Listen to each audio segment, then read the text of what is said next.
Jessie was trained from age 4 to age 10 to run Satan's kingdom. She is now a federal whistleblower.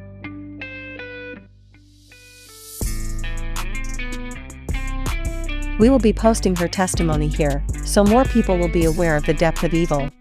As I'm riding the bus, the Lord says to me, "You will be giving your testimony."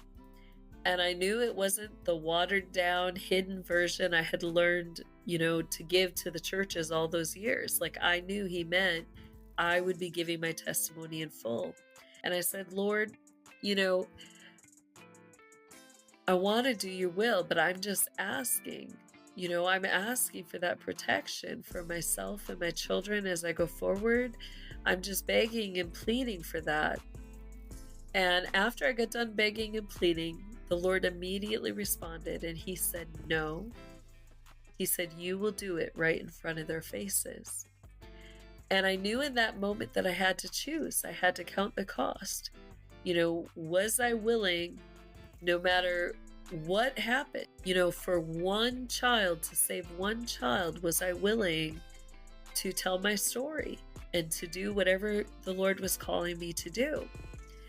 And, I chose, yes, Lord, for one child to not have to go through what I went through, I will give my story.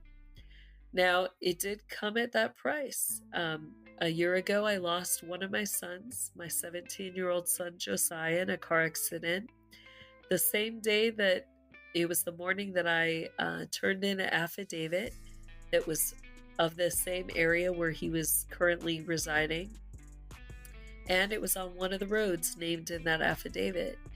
I do not believe it was an accident. There were some other things that happened just prior to that, where I believe it was, the system taking his life. And that was part of the cost for going forward.